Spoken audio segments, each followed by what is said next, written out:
Trump ಹುಚ್ಚಾಟಕ್ಕ ಅಮೆರಿಕಾಗ ದೊಡ್ಡ loss ಕಾದೆ. ಬರೀ America ಒಂದ ದೇಶ ಇಲ್ಲ, ಸಾಕಷ್ಟು ದೇಶ ಜೊತೆ ಭಾರತ ಸಂಬಂಧ ಬಹಳ ಚಲೋ ಐತಿ. ಸೊ ಅಮೆರಿಕಾ ಇಲ್ಲ ಅಂದ್ರೆ ನಮಗೇನು ತೊಂದರೆ ಇಲ್ಲ. ಅಮೆರಿಕಾ ಅತಿ ದೊಡ್ಡ ರಕ್ಷಣಾ ಆಮದುದಾರ ಭಾರತವನ್ನ ಎದುರು ಹಾಕೊಂಡೈತಿ. US ಸಂಸತ್ ಸಮಿತಿ ಒಳಗ ಈ ಒಂದು ವಿಷಯ ಚರ್ಚೆ ಆಗಿತ್ತು. ಡೊನಾಲ್ಡ್ ಟ್ರಂಪ್ ಹೆಂಗ ಹೇಳ್ತಾನೋ ಎಲ್ಲರೂ ಹಂಗ ಕುಣಿಬೇಕು, ಕುಣಿಸಿದಂಗ ತನ್ನ ತಾಳಕ್ಕ ಕುಣಿಬೇಕು ಅಂತ ಬೇಕಾಬಿಟ್ಟಿ ಟ್ಯಾರಿಫ್ನ ಹೆಚ್ಚು ಮಾಡಕತ್ತಾನ. ಭಾರತನೂ ಅವನ ತಾಳಕ್ ಕುಣಿಬೇಕು ಅಂತ 25% ಟ್ಯಾರಿಫ್ನ ಜಾಸ್ತಿ ಮಾಡ್ಯಾನ. ಭಾರತ ಜೋಡಿ ಟ್ಯಾಕ್ಸ್ ಆಟ ಆಡಕತ್ತಾನ. ಈ ರೀತಿ ಟ್ರಂಪ್ ಚಾಲು ಮಾಡಿರೋ ಟ್ಯಾರಿಫ್ ಯುದ್ಧ ಏನೈತಲ್ಲ, ಇದ್ರೊಳಗ ಟ್ರಂಪ್ ಬಹಳ ಕೆಟ್ಟದಾಗಿ ಸೋಲೋರ್ ಅದಾರ. ಈಗ ಟ್ರಂಪ್ ಹೇಳ್ದಂಗ 25% ಹೆಚ್ಚು ಮಾಡಬೇಕು ಟ್ಯಾರಿಫ್ ರೇಟ್ನ ಭಾರತ ಜೋಡಿ ಅಂತ. ಇದಕ್ಕಿಂತ ಮುಂಚೆ ಅಮೆರಿಕಾದಾಗ ಇದ್ರ ಬಗ್ಗೆ ಚರ್ಚೆ ನಡೆದಿದ್ದು.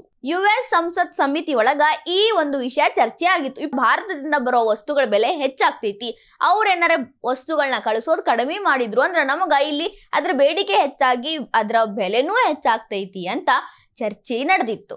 ಅಮೆರಿಕಾದ ವಿರೋಧ ಪಕ್ಷದ ಸಂಸದೆ ಡೀನ್ ಅನ್ನೋರು ಇದ್ರ ಬಗ್ಗೆ ಮಾತಾಡಿದ್ರು. ಒಂದು ಬಾಳೆಹಣ್ಣನ್ನ ನಾವು ತರಿಸ್ಕೋಬೇಕು ಅಂದ್ರೆ ಈಗಾಗಲೇ ಅದ್ರ ಮೇಲೆ 8% ಬೆಲೆಯನ್ನ ಜಾಸ್ತಿ ಮಾಡಿರಿ. ಮೊದಲ ಅದ್ರ ಮೇಲೆ 10% ಇತ್ತು, ಈಗ ನೀವು ಮತ್ತೆ 8% ಹೆಚ್ಚಿಗೆ ಮಾಡಿರೋದ್ರಿಂದ ಅದನ್ನ ತರಿಸ್ಕೊಳ್ಳೋದು, ಅದನ್ನ ತಿನ್ನೋದು ಕಷ್ಟ ಆಗ್ತೈತಿ. ಅಮೆರಿಕಾದಾಗ 5 ಮಿಲಿಯನ್ ಅಷ್ಟು ಜನ ಬಾಳೆಹಣ್ಣನ ಇಷ್ಟಪಡ್ತಾರ, ಸೇವಿಸ್ತಾರ. ನಾನು ಬಾಳೆಹಣ್ಣನ ಇಷ್ಟಪಟ್ಟು ಸೇವಿಸ್ತೀನಿ. ಇದು ಬಹಳ ಹೊಡೆತ ಕುಂದಿರ್ತೈತಿ. ಇದನ್ನ ಯೋಚನೆ ಮಾಡಬೇಕು. 25% ಟ್ಯಾರಿಫ್ನ ಹಾಕಬೇಕೋ ಬ್ಯಾಡೋ ಅನ್ನೋದ್ರ ಬಗ್ಗೆ ಟ್ರಂಪ್ ಯೋಚನೆ ಮಾಡಬೇಕು ಅಂತ ಆ ಸಮಿತಿ ಒಳಗ ವಿರೋಧ ಪಕ್ಷದ ಈ ಸಂಸದೆ ಹೇಳಿದ್ರು.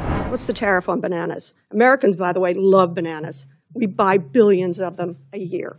I love bananas. What's the tariff on bananas? 10%. Walmart has already increased the cost of bananas by 8%. American consumer now, and on the businesses with the confusion now. Mr. Secretary, I believe you know better. I believe you recognize that a trade deficit is not something to fear. I believe you know that predictability, stability is essential for businesses.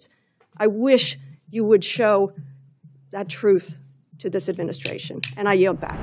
ಈ ರೀತಿ ಒಂದು ಆತಂಕ ಅವರಲ್ಲಿ ಹುಟ್ಕೊಂಡಿದ್ದು ಈ ಟ್ರಂಪ್ನ ಹುಚ್ಚಾಟದಿಂದ. ಟ್ರಂಪ್ಗ ಅದೆಷ್ಟೇ ಹೇಳಿದ್ರು ಈ ರೀತಿ ಆತಂಕ ಹೆಚ್ಚಾಗ್ತವ, ಟ್ಯಾರಿಫ್ ರೇಟ್ ಹಿಂಗ್ ಮಾಡಬೇಡ್ರಿ, ಯೋಚನೆ ಮಾಡ್ರಿ ಅಂತೆಲ್ಲ ಹೇಳಿದ್ರು.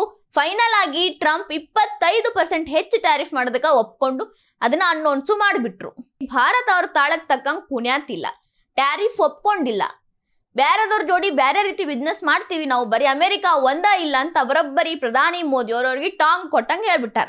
ಇದ್ರ ಬೆನ್ನೊಳಗ ಅರ್ನಾಬ್ ಗೋಸ್ವಾಮಿ ಅವರು ಇದ್ರ ಬಗ್ಗೆನ ಹೇಳ್ತಾರ. ಈ tariff ಯುದ್ಧದಾಗ Bharat ಗೆಲ್ಲೋದೈತಿ, America ಸೋಲೋದೈತಿ.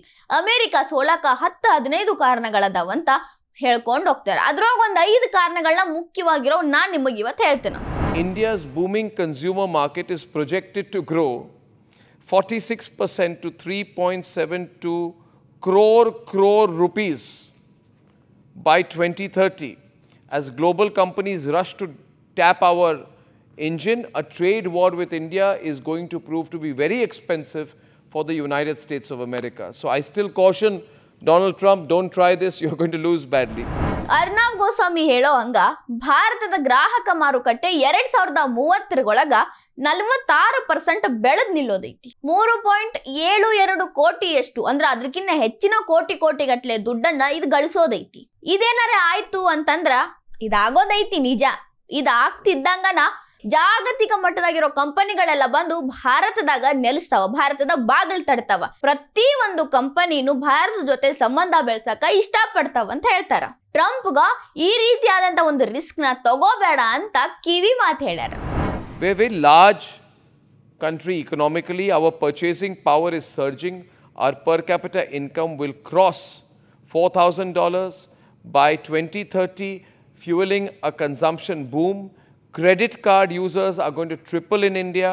We are not a failing economy like America. Organized retail in India will touch 20 lakh crores, $230 billion.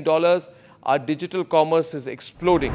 Bharat ಜಾಗತಿಕ ಮಟ್ಟದಾಗ ದೊಡ್ಡ ಆರ್ಥಿಕತೆಯನ್ನ ಹೊಂದೈತಿ. 2030 ಭಾರತದ ತಲಾ ಆದಾಯ $4,000 ದಾಟತೈತಿ. ಭಾರತದಾಗ ಕ್ರೆಡಿಟ್ ಕಾರ್ಡ್ ಬಳಕೆದಾರರ ಸಂಖ್ಯೆ ಹೆಚ್ಚಾಗೋದೈತಿ. ಆದ್ರೆ ಅಮೆರಿಕಾದ ಎಕಾನಮಿ ಫೇಲ್ ಆಗೈತಿ. ಭಾರತದ ಚಿಲ್ಲರೆ ವ್ಯಾಪಾರದ ಪ್ರಮಾಣ 20 ಲಕ್ಷ ಕೋಟಿಗೂ ಹೆಚ್ಚಾಗೋದೈತಿ. ಭಾರತದ ಡಿಜಿಟಲ್ ವಾಣಿಜ್ಯೀಕರಣ ಹೆಚ್ಚಾಗೋದೈತಿ. ಟ್ರಂಪ್ ಅವ್ರು ಏನೇ ಮಾಡಿದ್ರು ಭಾರತದ ಮೇಲೆ ಯಾವುದೇ ರೀತಿ ಫರಕ್ ಬೀಳಂಗಿಲ್ಲ ಅಂತ ಹೇಳ್ಯಾರ. Indian students contribute the most. An average Indian student spends $120,000 to $140,000 every year at top American institutions, and that's a conservative estimate.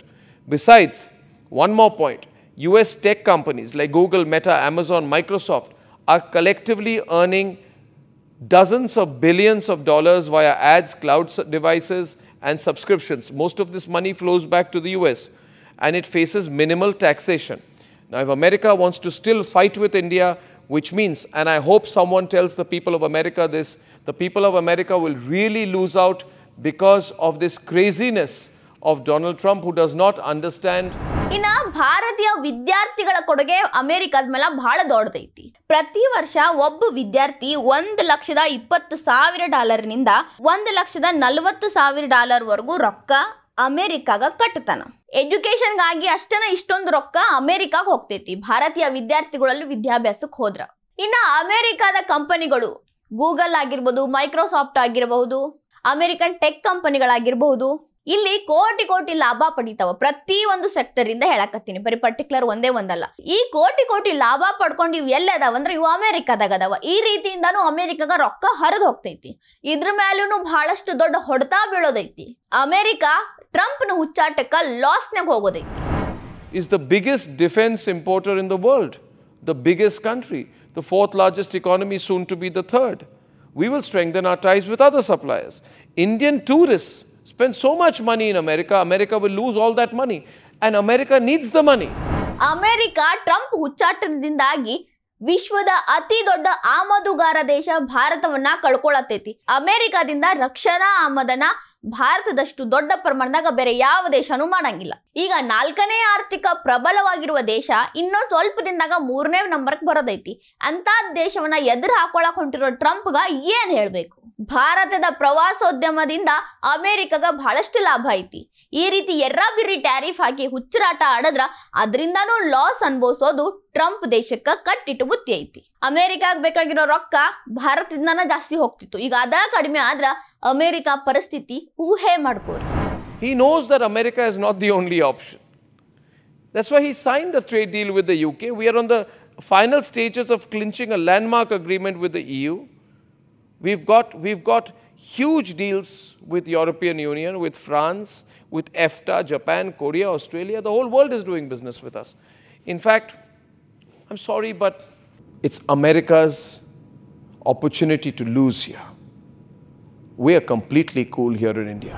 Arnab ಹೇಳ್ತಾರ, ನರೇಂದ್ರ ಮೋದಿ ಒಬ್ಬ ಮುತ್ಸದ್ದಿ ನಾಯಕ, ಬಹಳಷ್ಟು ಆಲೋಚನೆಗಳು, ಬಹಳಷ್ಟು ದಾರಿಗಳಿಂದ ಯೋಚನೆ ಮಾಡುವಂತ ರಾಜಕಾರಣಿ.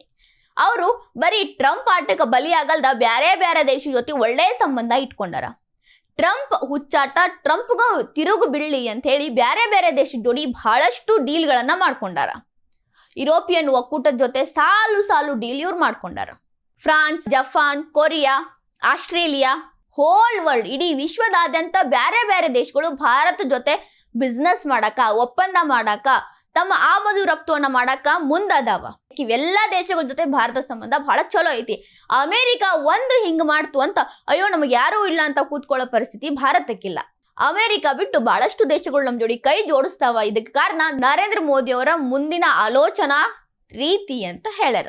ಈ ರೀತಿ ಮಾಡೋದ್ರಿಂದಾಗಿ ಭಾರತಕ್ಕೆ ಏನೂ ಲಾಸ್ ಇಲ್ಲ. ಭಾರತ ಕೂಲ್ ಆಗೈತಿ, ಶಾಂತವಾಗೈತಿ, ಯಾರಿಗೂ ಚಿಂತೆ ಇಲ್ಲ. ಓ ಟ್ರಂಪ್ ಜಾಸ್ತಿ ಟ್ಯಾರಿಫ್ ಮಾಡ್ಬಿಟ್ಟಾರ, ಹೆಂಗ್ ಮಾಡೋದು, ಹೆಂಗಪ್ಪ ಬದುಕೋದು ಅಂತ ಯಾರಿಗೂ ಚಿಂತೆ ಇಲ್ಲ. ಚಿಂತೆ ಇರೋದು ಏನಿದ್ರು ಅಮೆರಿಕಾದ ಮಂದಿಗೆ. ಈ ಟ್ರಂಪ್ ಹುಚ್ಚಾಟಕ್ಕ ನಮಗ್ ಬರೋ ವಸ್ತುಗಳು ತುಟ ಹಾಕತ್ತು, ನಮಗ್ ಹೆಂಗ್ ಇನ್ನ ಇವ್ನ ಹಿಂಗ ಮಾಡ್ಕೊತ ಹೋದ್ರ ಪ್ರತಿ ದೇಶ ನಮ್ ಜೊತೆ ಆಮದು ರಫ್ತುವನ್ನ ನಿಲ್ಲಿಸ್ಬಿಡ್ತೈತಿ. ಈ ರೀತಿ ಚಿಂತಿ ಅಮೆರಿಕದಾಗ ಅದಾವ. ಭಾರತದಾಗಿನ ಮಂದಿ ಆರಾಮಾಗಿ ಅದಾರ. ಭಾರತ ಸದೃಢ ಆಗೈತಿ. ಮೇಕ್ ಇನ್ ಇಂಡಿಯಾ ಒಳಗ ಬಹಳಷ್ಟು ಮುಂದುವರೆದೈತಿ. ಬ್ಯಾರೆ ದೇಶ ಇಲ್ಲ ಅಂದ್ರೂ ನಾವು ನಮ್ಮ ದೇಶದಾಗ ಎಲ್ಲವನ್ನು ರೆಡಿ ಮಾಡ್ಕೊಂಡು ಬಾಳ್ತೀವಿ ಅನ್ನೋಷ್ಟು ಮುಂದುವರೆದಿದ್ದಕ್ಕಾಗಿನ ಟ್ರಂಪ್ ಅಂತ ಅವರ ಹುಚ್ಚಾಟ ನಮಗೇನು ಫರಕ್ ಬೀಳಕತ್ತಿಲ್ಲ. ಮೋದಿಯವರ ಮುಂದಾಲೋಚನೆಯಿಂದಾಗಿ ಎಲ್ಲಾ ದೇಶಗಳು, ವಿಶ್ವದ ಪ್ರತಿ ಒಂದು ದೇಶನೂ ಭಾರತ ಜೊತೆ ಒಳ್ಳೆ ಸಂಬಂಧ ಇಟ್ಕೊಳಕ ಇಷ್ಟಪಡ್ತಾವ. ಇದಕ್ಕೆ ಸಾಕಷ್ಟು ಉದಾಹರಣೆಗಳು ಅದಾವ. ಈಗ ಈ ಟ್ರಂಪ್ ಹುಚ್ಚಾಟದಿಂದ ಬಲಿಯಾಗಕತ್ತಿರೋ ಅಮೆರಿಕಾದವ್ರು ಎಚ್ಚೆತ್ಕೊಂಡು ಈ ಟ್ರಂಪ್ ಹುಚ್ಚಾಟಕ್ಕೆ ಬ್ರೇಕ್ ಹಾಕಬೇಕು, ಇಲ್ಲಾಂದ್ರೆ ಅವ್ರ ಲಾಸ್ ಹೋಗಿ ಬೀಳೋದು ಗ್ಯಾರಂಟಿ ಐತಿ. ಈ ವಿಡಿಯೋ ನಿಮ್ಗೆ ಇಷ್ಟ ಆಗಿದ್ರೆ ಲೈಕ್ ಮಾಡ್ರಿ, ಶೇರ್ ಮಾಡ್ರಿ, ಕಮೆಂಟ್ ಮಾಡ್ರಿ. ಇನ್ನ ಇಂಥವು ಹೆಚ್ಚಿನ ವಿಡಿಯೋ ನೋಡಕ್ಕೆ ಹೊಸ ದಿಗಂತ ಡಿಜಿಟಲ್ ಚಾನಲ್ಗೆ ಸಬ್ಸ್ಕ್ರೈಬ್ ಆಗ್ರಿ.